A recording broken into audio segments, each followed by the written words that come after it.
Bueno, jóvenes, este tema de esta semana es acerca de los stakeholders o grupos de interés. Los grupos de interés o stakeholders describe las relaciones que tiene una empresa con su entorno, con su alrededor, y también procura generar algunas estrategias para que la empresa moderna dé respuesta concreta a su responsabilidad social empresarial. Es decir, este concepto de stakeholders procura definir el rol que tienen los grupos de interés alrededor de las organizaciones y cómo se puede aprovechar esa relación para poder generar una estrategia concreta de responsabilidad social empresarial. Existen varias definiciones, como en todos nuestros casos que hemos visto.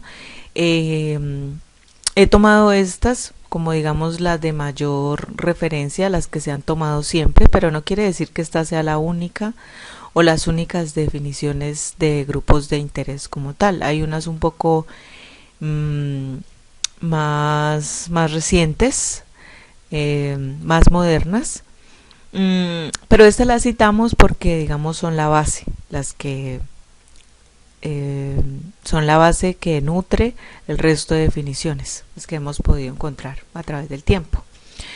Entonces dice que los grupos son stakeholders, son los grupos sin cuyo apoyo la organización podría dejar de existir, lo que obliga a las empresas a no centrarse únicamente en los accionistas. Entonces, pues por mucho tiempo y aún en algunas organizaciones hemos visto que los accionistas o los inversionistas son, digamos, los únicos a los que pareciera que se les debe organizar alguna estrategia. Pero esta definición de stakeholders dice que los accionistas de hecho son lo último porque los grupos de interés van primero. Entonces, sin ellos las empresas podrían dejar de existir. Es mirar hacia todos los grupos de personas o instituciones que están alrededor de una organización y de su correcto funcionamiento. Esta es la definición del Instituto de Stanford. Es muy viejita, pero toma relevancia. Son llamados colectivamente stakeholders de la corporación aquellos hacia los que la empresa tiene cualquier obligación moral. Esta es de George. Entonces aquí ya incluye un poco los conceptos de moralidad y ética que nosotros estábamos abordando. Son stakeholders cualquier grupo o individuo que pueda afectar o ser afectado por el logro de los objetivos de la empresa. Entonces miren que aquí, por ejemplo, ya no solamente es que afecta al funcionamiento, como dice el Instituto de Stanford, sino que se puede afectar él por el funcionamiento de la empresa. Entonces ese ya está cambiando el rol. No necesariamente tiene que ser una persona o un grupo realmente activo con la empresa para que ella sobreviva, sino que también se ve afectado por lo que la empresa haga. En general, los stakeholders o este concepto considera a todos aquellos individuos o grupos de individuos que bien por motivos estratégicos o por motivos de legitimidad moral son necesarios para el logro de los objetivos de la empresa. Allí resaltamos lo de la legitimidad moral y los motivos estratégicos, porque los motivos estratégicos son los que la mueven, la que la hacen funcionar, y los motivos de legitimidad moral es ese impacto que puede tener la ejecución de las actividades empresariales sobre una persona o un grupo de personas. Entonces aquí tenemos algunos tipos de stakeholders y los intereses que tiene cada uno de ellos sobre la empresa en general. Entonces tenemos los socios, accionistas e inversores, los empleados, los directivos, los creadores de opinión y conocimiento, las instituciones financieras. Creadores de opinión y conocimiento es como la prensa que está alrededor de cada una de las empresas, mirando lo que hace, y los creadores de conocimiento, digamos, son las investigaciones que se pueden hacer alrededor. Cuando yo miro, por ejemplo, un estudio de caso de cómo se maneja el personal en tal empresa y lo publico como académico, pues eso es creador de conocimiento. Las instituciones financieras, obviamente. Y miren que al frente de cada uno de ellos pues están sus intereses legítimos, lo que cada uno de ellos espera de su empresa en general. Obviamente que esto puede excluir algunas conductas inapropiadas, pero esto es en general lo que debe ser.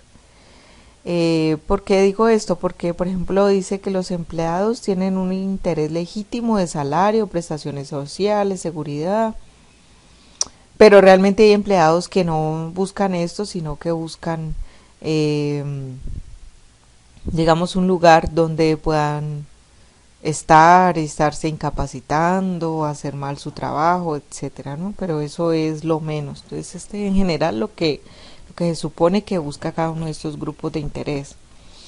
Los proveedores y subcontratistas, la comunidad, los gobiernos y los sindicatos. Realmente esto de los sindicatos no es que apliquen todas, pero hay que ponerlo porque cuando los sindicatos existen y están bien organizados, pues son un grupo de interés que influencia mucho, demasiado. Y los sindicatos, pues no es lo mismo que un empleado, ¿no? Sindicato bien organizado y con algunos valores u objetivos definidos puede influir mucho sobre la empresa. Los sindicatos cada vez cobran como menor importancia, menor relevancia por su comportamiento ético y moral, es decir, porque algunos, no todos, pero esto se va generalizando, de los directivos de sindicatos van poniendo como su objetivo personal por encima de los colectivos. Entonces eso ha deslegitimado un poco esa, esa participación de sindicatos en general, ¿no?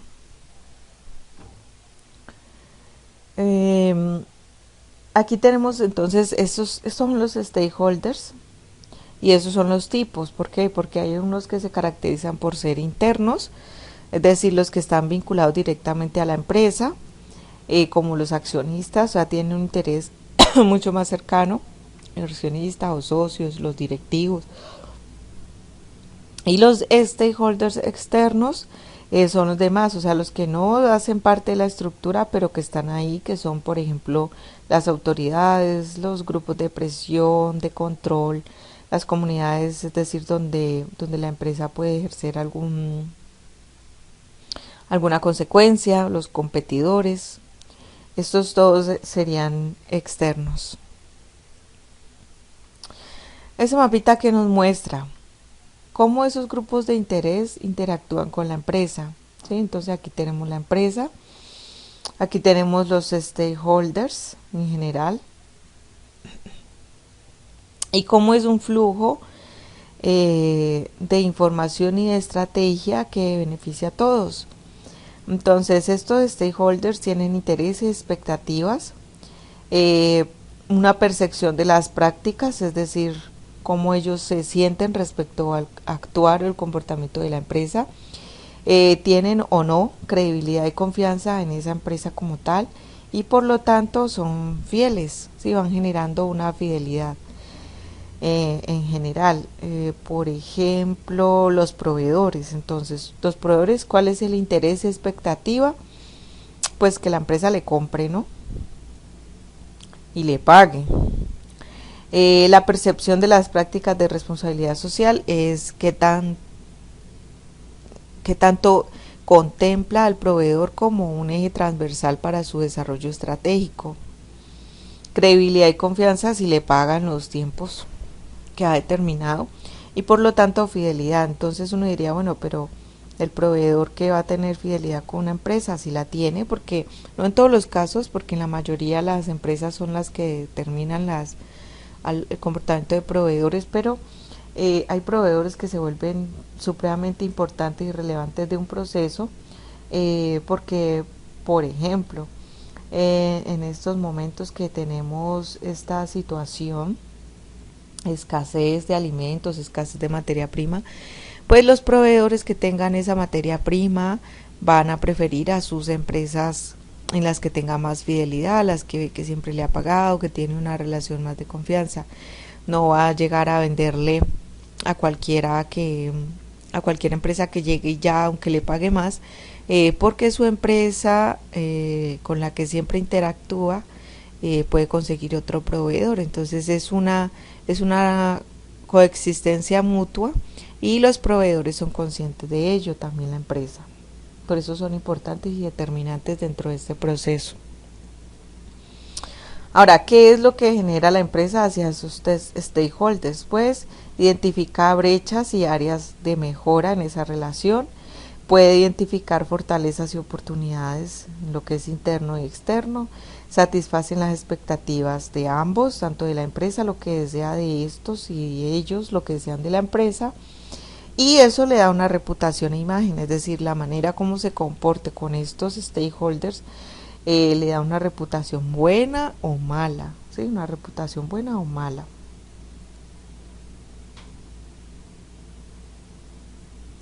Aquí ponemos el ejemplo de, aquí podemos, aprovechando pues esta super información que nos está llegando de este virus, podemos considerar, por ejemplo, la relación que tiene la empresa con los empleados, ¿no? Por ejemplo, hay empresas en estos momentos que han despedido a sus empleados porque por la situación, por la incertidumbre que se vive, hay otras que no. Hay otras que han dicho a sus empleados que igual les van a seguir pagando, que vayan a descansar, etcétera. Y eso es una verdadera relación de grupos de interés. Entonces la empresa cuida a sus trabajadores, tanto como sus trabajadores cuidan a la empresa. Y esto les ha dejado una reputación, una imagen positiva, porque podemos ver cómo la gente está de alguna manera recordando, teniendo en la mente, teniendo presente cuáles son esas empresas que han tenido un comportamiento, digamos, bien, bueno frente a sus empleados o proveedores, etcétera, y cuáles han sido nocivas. Por ejemplo, también a principios de la semana pasada vimos que Bancolombia empezaba a descontarle a sus empleados, a sus clientes las cuotas atrasadas de tarjetas de crédito cuando les llegaba algún dinero, e inmediatamente la gente se hizo bulla de que iba a sacar su dinero de Bancolombia. O sea, cómo un comportamiento puede ir generando consecuencias a futuro. Entonces, ¿qué le tocó hacer a Bancolombia? Decir que no, que qué pena, que eso no era así, que iba a condonar la deuda y no le iba a curar por 3 meses. Pero pienso yo que aunque algunos bancos lo han hecho de manera como voluntaria, conscientes un poco, a Bancolombia le tocó a la fuerza por la presión, ¿no? Por la presión de los creadores, digamos, de información, porque esto no es algo, esto es algo coyuntural y pues las empresas deben mostrar, digamos, cierto comportamiento. Y la gente va teniendo, los clientes en general, vamos teniendo una imagen o una reputación del comportamiento de esas empresas como tal. Entonces hay 3 momentos de relacionarse con esos grupos de interés. ¿Todo para qué? Para poder tener una mejora continua y un aprendizaje. Entonces, inicialmente hay una presión por los grupos de interés, una convocatoria para mitigar el impacto a través de beneficios. Mitigar el impacto, digamos, que puede generar esa empresa, impactos negativos, ¿no? Un segundo momento sería una relación con esos grupos de interés, mayor comprensión, eso es como una presión, luego mayor comprensión, los conozco, qué es lo que desean y cómo lo puedo aprovechar. Y un tercer momento ya es una relación integral estratégica. Entonces, siguiendo como los ejemplos que le estaba diciendo ahora, digamos que lo que hizo Arturo Calle, por ejemplo, de decir que mandaba a todos sus empleados y les iba a pagar hasta que finalizara la emergencia, es una relación integral, estratégica y competitividad sostenible. O sea, lo hizo porque ellos están en este momento conoce quiénes sus empleados y lo que necesitan de ellos. Y Bancolombia, lo que les decía, que les tocó decir que condonaba las deudas por 3 meses, pues condonaba no, sino que no iba a quitar el dinero por 3 meses. Es acá, es una presión por parte de esos grupos de interés, entonces lo hace a realizar acciones para mitigar ese impacto. No es porque lo tuviera ya desarrollado, sino porque la presión lo obliga. Y seguramente si saben aprovechar esa relación, entonces ya pasará acá una relación sistémica hasta llegar a esta relación integral. Eso tampoco es una actividad sencilla, realmente no todas las empresas tienen esa disposición, ese músculo financiero para realizar una competitividad sostenible, pero es el deber ser. O sea, en la medida en que las empresas van creciendo y se van fortaleciendo, la idea es que puedan tener una relación integral y estratégica con esos grupos de interés. Ahora, ¿cuál es esa gestión estratégica? Entonces, hay varios modelos, diferentes modelos que una empresa puede utilizar para gestionar esa relación. Uno de los más utilizados es el triple uso del enfoque stakeholders. Entonces, ¿qué es ese triple uso? Es hacer un uso analítico, estratégico y normativo de la información que puedan generar esos grupos de interés. Miraremos cada uno de ellos y luego miraremos cómo es que se hace el triple uso. Entonces aquí tenemos inicialmente el uso analítico. Entonces este uso da lugar a una propuesta general que afirma que los grupos de interés son un instrumento para alcanzar los objetivos empresariales, pues obviamente, ¿no? Este enfoque define los stakeholders bajo 3 atributos, o sea, el uso analítico, hacer análisis de esa información es poder perdón, organizar la información de esos stakeholders e identificar el poder, ¿sí? Es decir, la capacidad de influir en la gestión y en la estrategia de la empresa para comunicar y defender sus propios intereses, como la influencia que pueden tener para que esos stakeholders por sí solos puedan llevar a cabo esos intereses. La urgencia es la con la que se puedan presentar esos intereses, la presión que se puede ejercer sobre la empresa y la legitimidad, los intereses, demandas y expectativas legítimas de los stakeholders. Entonces, cuando voy a hacer un uso analítico, es determinar el poder, la urgencia y la legitimidad de esos stakeholders. ¿Qué demandas tienen? ¿Cuáles son las expectativas?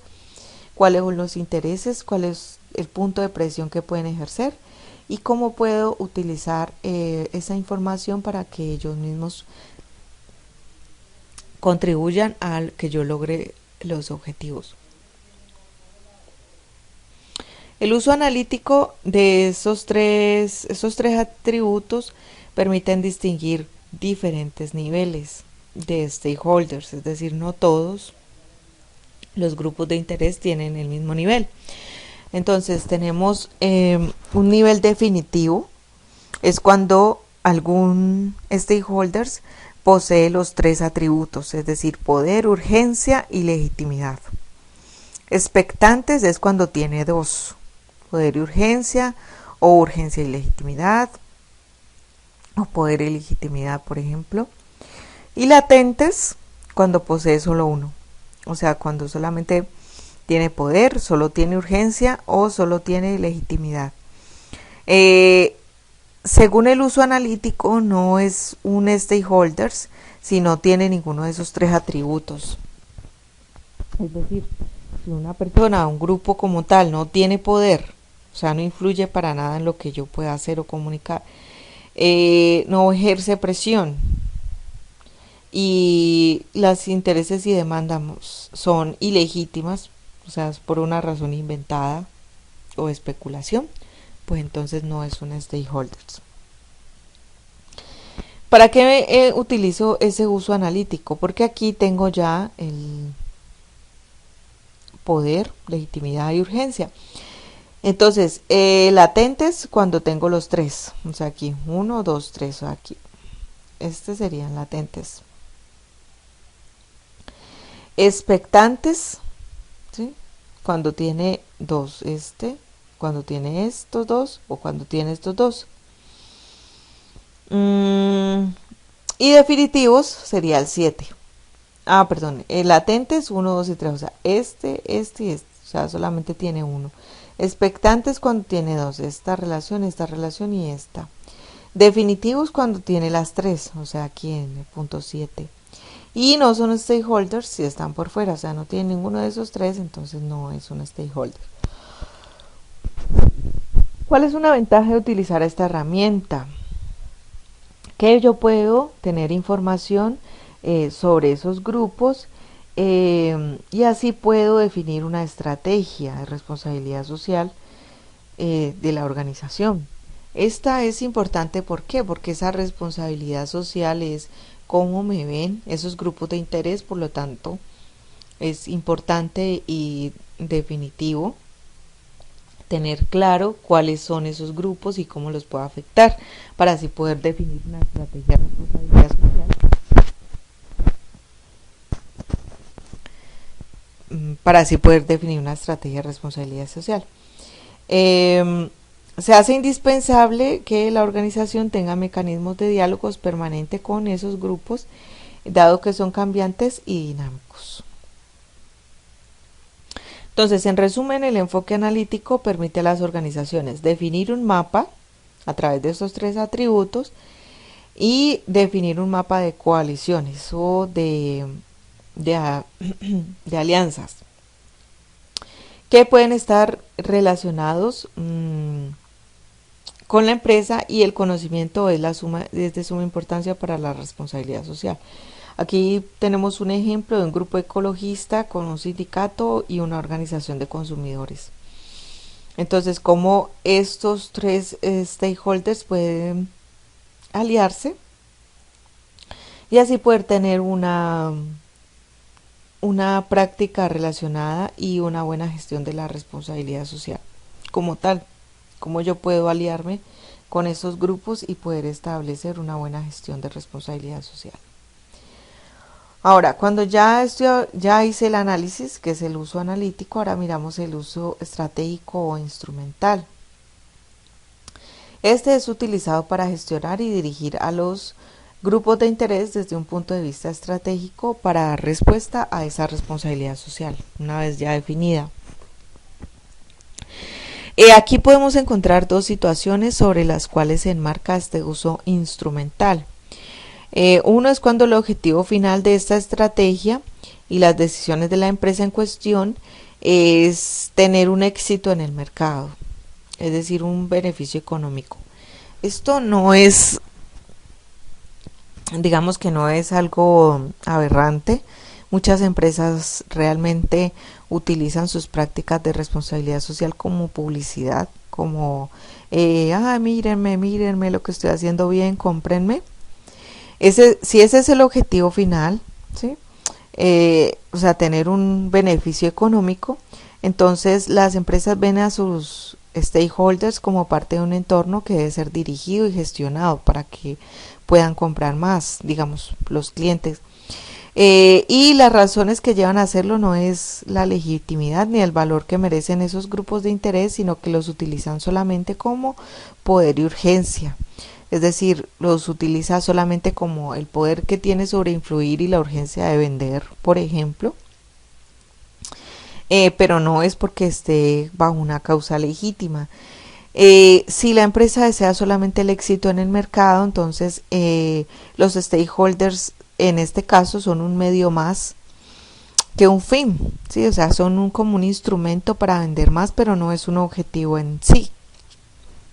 Y en muchas ocasiones da resultado, ¿no? Porque en muchas ocasiones uno como externo, como cliente o simplemente como observador, no puede darse cuenta de cuál es el objetivo de una empresa para aplicar responsabilidad social. O sea, la margen es muy delgada de mirar si los stakeholders son simplemente un medio o un fin, porque la información solamente lo tiene la empresa. Tendría uno que hacer un un análisis muy detallado para poder determinar la diferencia.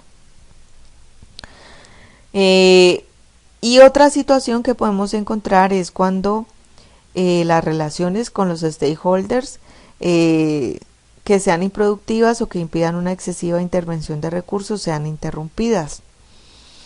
Entonces, por ser solo una estrategia más, ¿sí? Solamente lo tengo como estrategia, en el momento que una relación con el grupo de interés sea irrelevante o no productiva para los intereses de la organización o implique una inversión muy alta, se evita la relación. Entonces, digamos que el objetivo final es el éxito en el mercado, un beneficio económico, entonces yo voy a dar algunas donaciones para un ancianato, por ejemplo.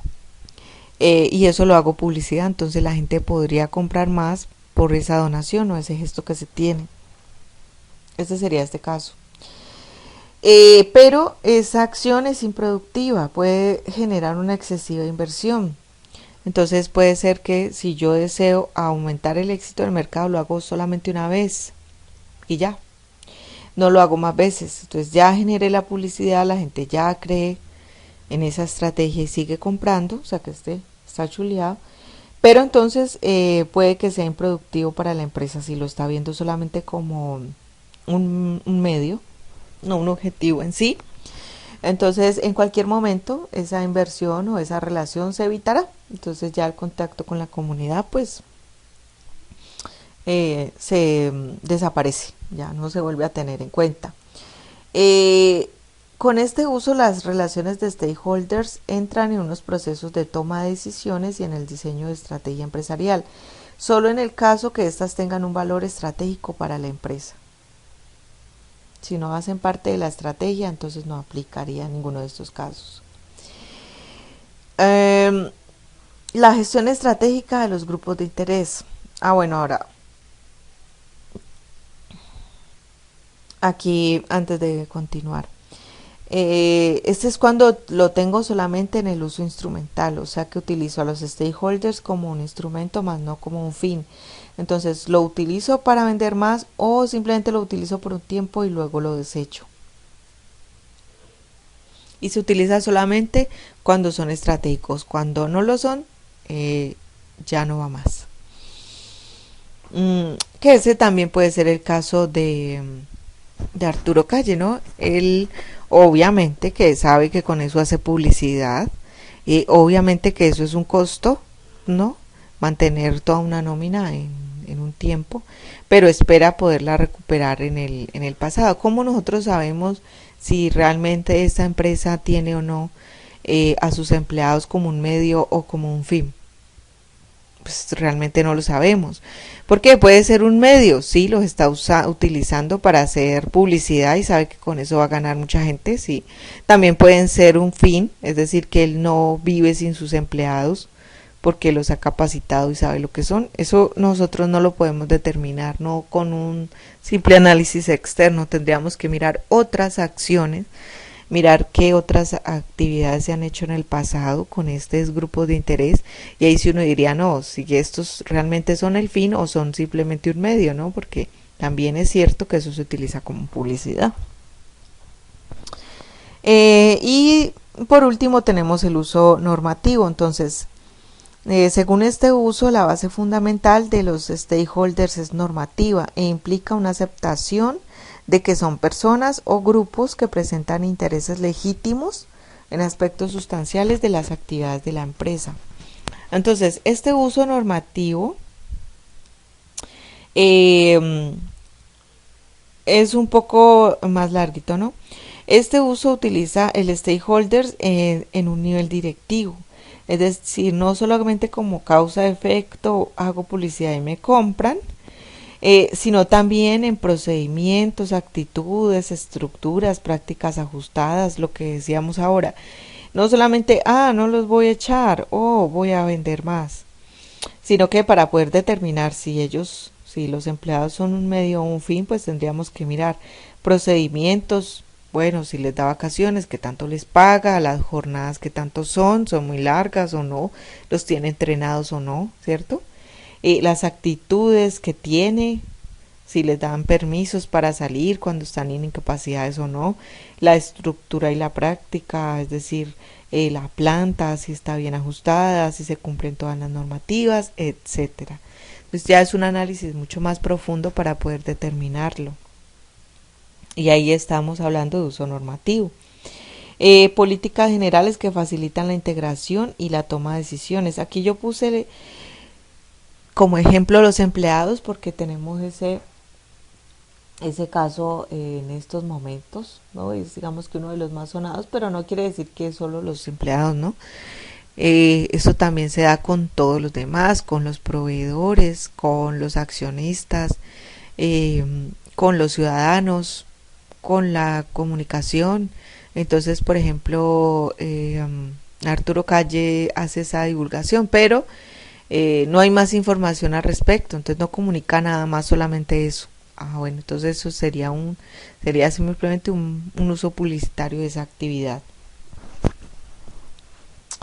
En el uso normativo no se contemplan los stakeholders como medios para conseguir la maximización, sino que determina ciertos intereses que ellos poseen, o sea, una legitimidad moral ante la cual la empresa tiene una responsabilidad moral. Este uso puede ser la piedra angular que fusiona la teoría de los stakeholders con la ética. Entonces, cuando ya estoy dándole un uso normativo, no solo analítico y no solamente estratégico, no solamente instrumental, perdón, entonces ya estoy hablando de que esa empresa realmente es ética con esos grupos de interés. El uso normativo se basa en razones morales, ¿sí? O sea, cuál es su comportamiento moral más allá de tener un beneficio económico. Y requiere simultáneamente la atención hacia los intereses legítimos de todos los grupos de interés identificados, la cual es la relación legítima que existe. Entonces, el modelo integral de los stakeholders para la gestión representa una herramienta adecuada para gestionar la responsabilidad social desde aplicación de esos tres usos. Los describo, el análisis, la instrumentalización, cómo los puedo usar, si solamente se usan, y la normativo, que ya es lo que tiene que ver con la ética. Los tres, o sea, esto es para hacer una verdadera gestión, ¿no? Quiere decir que las empresas obligadamente tienen que hacer los tres y si no los otros desaparecen. No, una empresa puede hacer solamente uno, ¿no? Pero para que sea completa, entonces deben utilizarse todos e interactuar en la gestión de la empresa y así se pueda dirigir de un modo moralmente responsable. Esto uno lo ve como sencillo en la teoría, uno dice, pues si analice a los stakeholders, listo, instrumental, cómo ellos tienen poder y eso, y normativo, así pues ético y moral. De pronto eso es fácil hacerlo con los empleados, pues fácil no, pero es un poco más relativamente fácil hacerlo, porque una empresa sin empleados pues muere ya, o con proveedores o con accionistas. Pero no es tan sencillo llevarlo a todos los grupos de interés, porque ahí tenemos, por ejemplo, generadores de conocimiento. Entonces tendríamos que analizar a la prensa, las publicaciones académicas que se puedan hacer en el sector. Entonces, digamos, por ejemplo, Manuelita, supongamos, porque no sé exactamente cómo ellos aplican su responsabilidad social, pero entiendo que tienen buenos programas para empleados, al menos así por encima de lo que uno alcanza a ver. Para sus empleados, para la familia de los empleados, paga bien, tiene muy buenas, digamos, el horario, el horario laboral, etcétera. Entonces uno podría decir, está bien con los empleados y son en sí el eje central de esa empresa. También los inversionistas, porque ellos procuran generar estrategias nuevas que le genere a los inversionistas rentabilidad, ganancias, etcétera. También podríamos decir que con la comunidad, ¿no?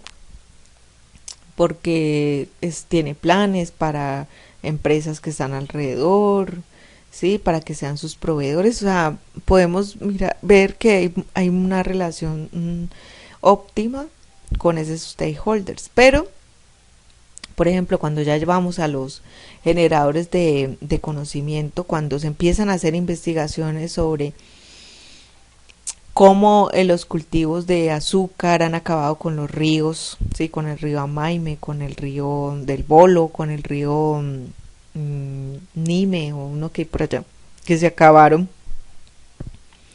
Y voy yo como generador de conocimiento a preguntarme, ustedes tienen de pronto o sea, cuál era el caudal de cada uno de estos ríos hace 10 años y cómo ha cambiado ahora. Pues obviamente que ellos esa información no la van a dar, ¿no? Porque es evidente que los ingenios, sí, ya con muchas publicaciones que han hecho, que los ingenios han deteriorado mucho el, el caudal de los ríos y ahora están con aguas del subsuelo y que en muchos casos les toca a ellos mismos poner el agua porque ya ni el subsuelo tiene agua, porque la caña de azúcar es algo que absorbe demasiada agua. Entonces pueden tener una buena relación con empleados, la comunidad, proveedores, accionistas, pero es muy difícil tenerla con todos porque si dan toda esa información pues quiebran. Si ellos dan a la luz sus propias cifras de cuánto era el caudal hace 10 años y cuánto es ahora, pues obvio que es evidente que ellos es quien acabó el río, pero ellos esos no lo van a decir nunca. Entonces es muy difícil tener, digamos, esa relación, esos tres elementos con todos, ¿cierto? Eso es muy difícil de hacer. En conclusión sobre este triple uso, es que un stakeholder no será interpretado solo como un afectado por la actividad empresarial, sino también como un interlocutor válido. Esta relación exige a todos los afectados por la actividad empresarial, se les debe tener en cuenta los intereses en la toma de decisiones, eso es lo que dice la teoría. Y un stakeholder válido posee poder tanto estratégico como instrumental como comunicativo. Ahora, este poder no lo tiene, digamos, un solo empleado, ¿no? Sino que lo deberían tener todos los empleados.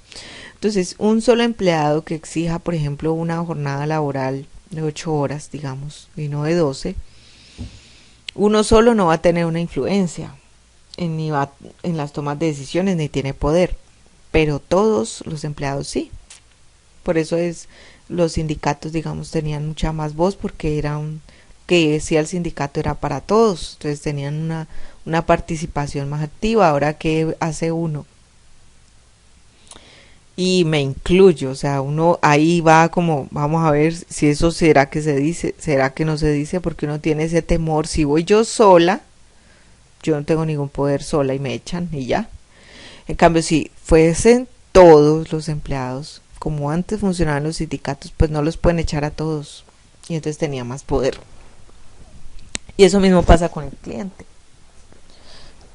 Entonces nosotros somos unos clientes y miramos que la ropa, que de dónde viene, y tratamos de comprar de manera responsable, pero un solo cliente no tiene poder, son todos los clientes. Para que una empresa pueda, digamos, cambiar su materia prima a algo que sea amigable con el medio ambiente, tienen que ser todos los clientes los que generen esa presión, no solamente uno. En conclusión, ese triple uso de stakeholders, ese diálogo con esos grupos de interés debe basarse en 4 principios básicos.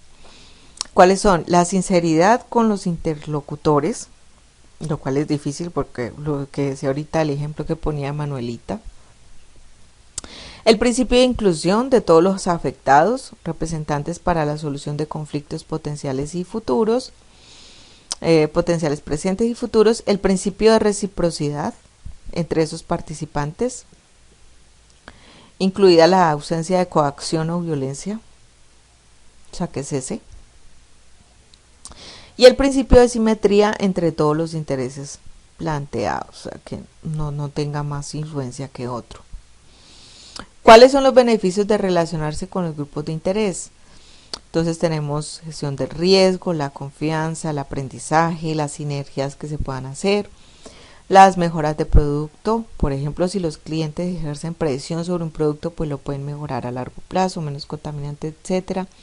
Nuevos canales para la participación de sus grupos de interés, nuevos mercados y oportunidades estratégicas. ¿Preguntas? No los escucho. Bueno, aquí entonces terminamos esta parte del grupo de interés. Les voy a enviar el taller.